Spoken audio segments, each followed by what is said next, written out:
Bonjour à tous, donc moi c'est Lauriane Blanc, je suis écrivaine et beatmaker. Je tenais à parler dans cette vidéo des TCA. Bien évidemment, encore une fois, je ne parle pas sans connaissance de cause, hein. Mais j'aimerais dire aux personnes qui sont dans les TCA que ce n'est pas une fatalité en soi, qu'il ne faut pas se condamner, hein, à se dire je suis malade à vie, hein. C'est non. On peut s'en sortir. Enfin, moi je m'en suis sortie, hein, en tout cas, donc c'est que si moi j'y arrive, c'est que tout le monde peut le faire.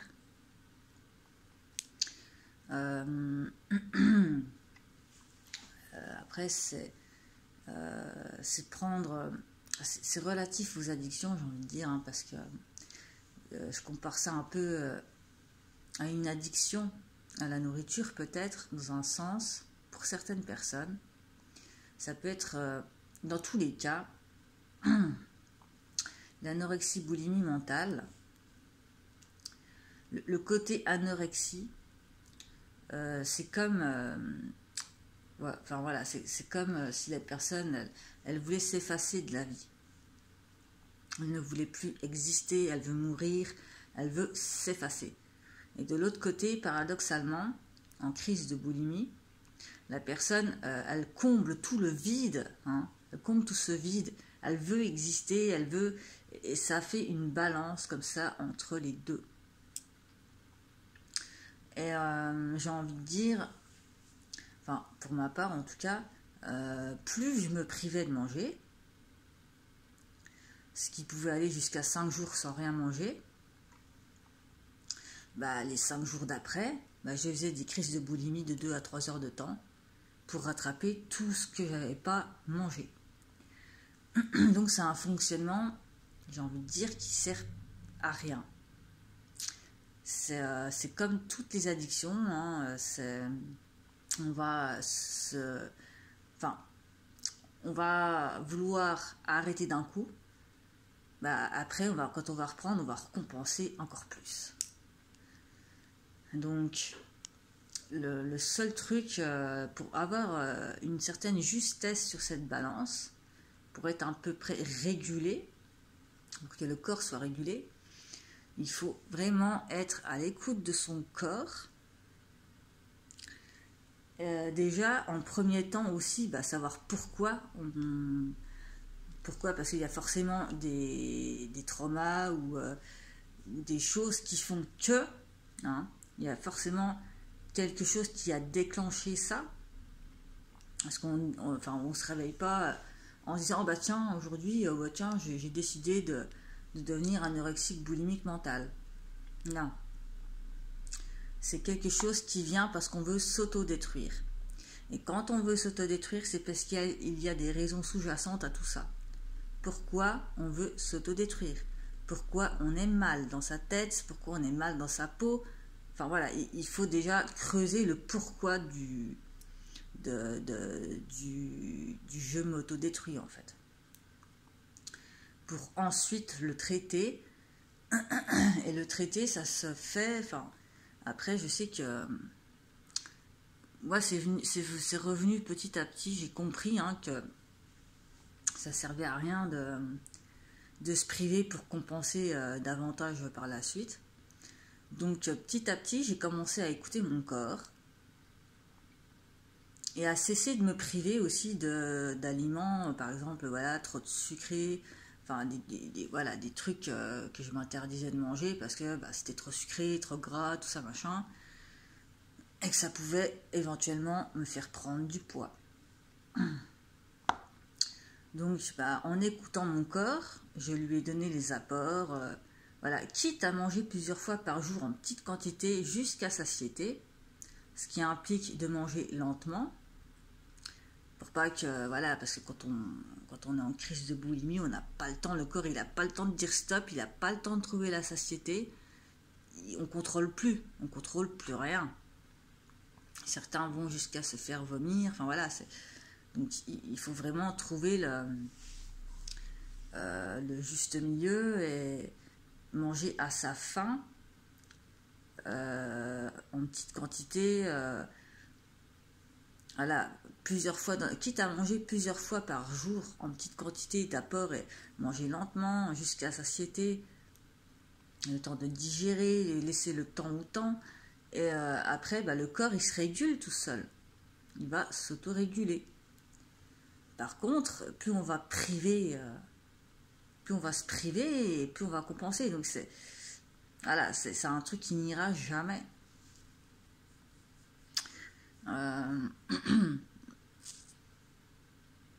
Donc après, il y a des personnes qui sont accros aux aliments, hein, qui sont addictes aux aliments. Après, il faut traiter un peu comme une addiction aussi. Hein, sauf que c'est pas... voilà, il faut pas... Il y a certaines addictions qui demandent d'arrêter net. Comme les drogues dures, certaines drogues dures, il faut couper net. Après, il y a des rechutes, bien évidemment, avant d'arriver à ne plus rechuter. Mais il y a aussi des addictions qui demandent du temps. C'est-à-dire pour les traitements psychiatriques, par exemple, pour les anxiolytiques, il ne faut certainement pas arrêter brutalement. C'est un truc à ne pas faire. Il faut y aller par palier. De 1 mg en 1 mg, il vaut mieux être prudent et y aller avec parcimonie que d'y aller à la barbare en se disant moi j'arrête tout. Non, là, ça vous risquez de mourir même. Hein. Si vous avez une forte dose d'anxiolytique et que vous les arrêtez, ça peut être mortel. Hein. C'est un peu comme le sevrage à l'alcool. Pour ceux qui boivent énormément, s'ils arrêtent net, ils partent en délirium tremens et ils peuvent en mourir aussi. Donc c'est vraiment pas des choses à prendre à la légère. Moi ça fait 4 mois, ça fait un peu plus de 4 mois maintenant que j'ai arrêté l'alcool. Alors c'est un combat au quotidien, hein, toutes les addictions, hein, bien évidemment. On a des envies, hein, tout le temps. On a des cravings, quelles que soient les drogues qu'on a pu prendre. Crack, héros, shit, non, moi, voilà, personne n'est pareil. Il y a des personnes qui, sans leur dose de shit, elles vont péter un câble littéralement. Il y en a d'autres, ça va être l'héros, d'autres le crack, enfin voilà. Après, c'est du cas par cas. Et je sais que, moi par exemple, l'héros, j'étais pas accro à l'héros. Le shit, j'ai réussi à m'en débarrasser du jour au lendemain, mais c'était un choc émotionnel. Par contre, le crack, j'ai eu du mal. L'alcool aussi. Mais il y a toujours des cravings et il faut vivre avec ça, en fait. Il faut vivre avec cette idée qu'on aura toujours des envies. Et que, pour ne pas rechuter, il faut aussi se dire que les envies, elles sont passagères, elles sont éphémères. Les cravings, ouais, mais si on n'apprend pas à dire non aux produits, si on n'apprend pas à s'en détacher, il y a de fortes chances qu'on rechute un jour. Mais ça peut arriver à n'importe qui, hein. Même moi, je dis ça, mais je sais pas. Voilà, dans un moment de faiblesse, ça peut arriver à n'importe qui. Et voilà. Surtout quand on a plusieurs addictions. Et du coup,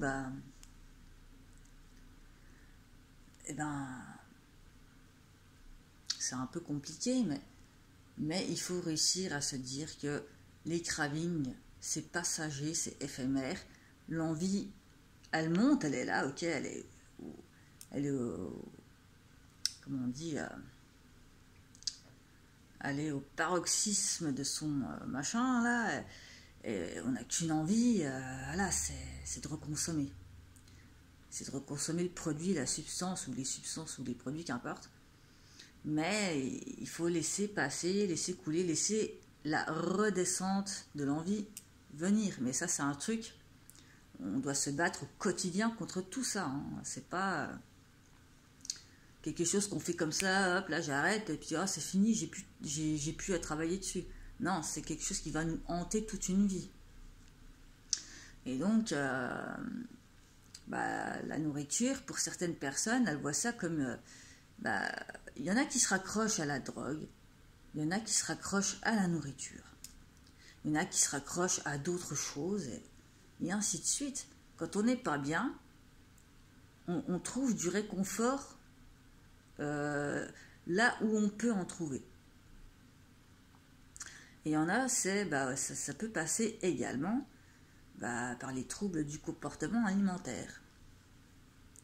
Donc, oui, on peut développer des addictions à la nourriture, mais finalement, c'est pas vraiment une addiction. C'est que on se sert de ça pour être mieux. Et paradoxalement, ça nous fait du mal.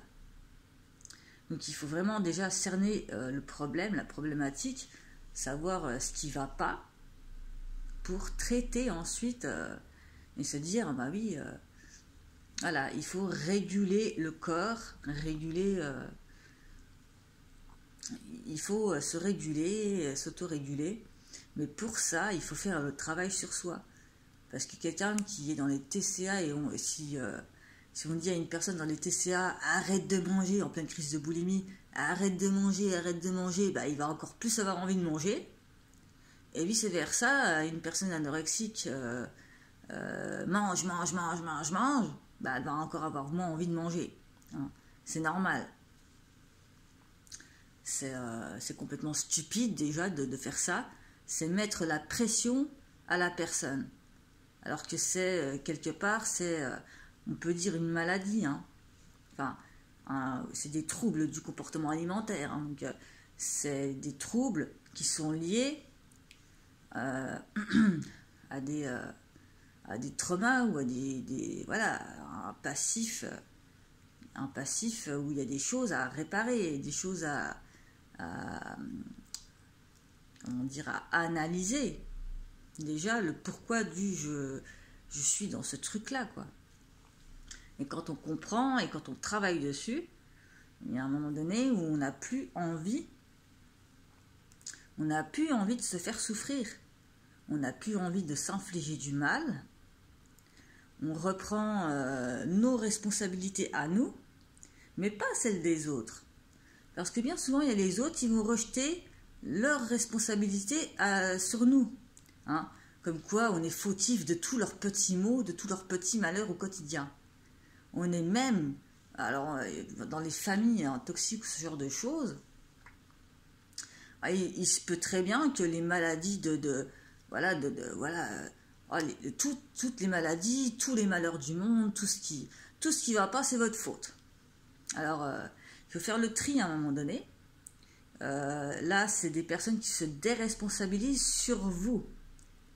Mais vous n'avez pas à endosser ces responsabilités-là. Ce ne sont pas les vôtres, ce sont les leurs. Et même s'ils veulent vous faire croire que vous êtes responsable de tous les maux de la terre et de leurs maux à eux et de tout ça, c'est leur croyance. Et leur croyance, ça les appartient. Vous devez juste faire la part des choses, trier, hein, leur laisser la responsabilité de... Enfin voilà, vraiment distinguer, hein, et ne pas vous culpabiliser comme ça. Parce que je pense que les TCA, c'est beaucoup de culpabilité par rapport à des choses de ce genre. On se culpabilise, donc voilà, on nous culpabilise. Hein. Il y a des personnes qui nous culpabilisent de leurs problèmes, donc on se culpabilise de leurs problèmes et de nos problèmes, c'est un cercle vicieux. Et en se culpabilisant, parce qu'on nous fait culpabiliser, ça tourne en boucle. Donc il faut vraiment vous ôter de la tête que si quelqu'un a une maladie ou quoi que ce soit, c'est pas votre faute, c'est pas votre responsabilité. Si la personne n'est pas contente, qu'elle est en colère ou je sais pas quoi, et qu'elle vous reproche des choses ou qu'elle vient franchir vos limites, vous manquer de respect, pour ensuite vous reprocher votre réaction. Mais ce sont des personnes toxiques qu'il faut fuir. Il faut vraiment couper contact avec les personnes déjà qui vous bouffent. Et quand vous allez comprendre et que vous allez arrêter de vous faire bouffer par les autres, vous allez ensuite travailler sur vous pour cesser de vous faire bouffer non seulement par les autres, mais aussi par vous-même. L'auto-sabotage. Donc il faut arrêter tout ça. L'auto-sabotage et la culpabilité qui entretient tous les maux, quels qu'ils soient. Hein. Ça peut être les TCA, mais ça peut aussi être l'automutilation, ça peut être beaucoup de choses. Hein. Dans tous les cas, tout ce qui est autodestructeur, bah, c'est forcément parce que quelque part, on vous a détruit. Donc, vous dites dans votre tête, je suis méchant, je suis méchante, je suis une méchante fille ingrate, je suis nulle, je suis conne, je sers à rien, là, j'arrête pas de faire des conneries, c'est toujours de ma faute. Non, tout n'est pas de votre faute. Absolument pas. Voilà, vous devez reprendre votre vie en main, avec bien évidemment laisser les gens qui vous entravent comme ça, qui veulent vraiment vous faire tomber, quoi, en fait, sans vous, qui vous manquent, enfin qui n'ont aucun soutien envers vous, voilà, ils s'en foutent, ils veulent juste vous écraser. Donc ça, poubelle. Et quand vous allez vous rendre compte qu'en fait vous avez culpabilisé pour des choses dont vous n'êtes pas responsable, ben là vous allez commencer à vous libérer, hein, à vous libérer de gros fardeaux en fait, hein, de tout ce qu'on vous a mis dans la tronche, hein, et vous allez comprendre qu'en fait, ben non, c'est pas de votre ressort en finalité. Voilà, donc et quand on comprend et qu'on arrête de culpabiliser, c'est là qu'on entame un processus de rétablissement. Parce qu'on se sent mieux et on se sent prêt à aller mieux. Voilà, tout simplement. Merci de votre attention.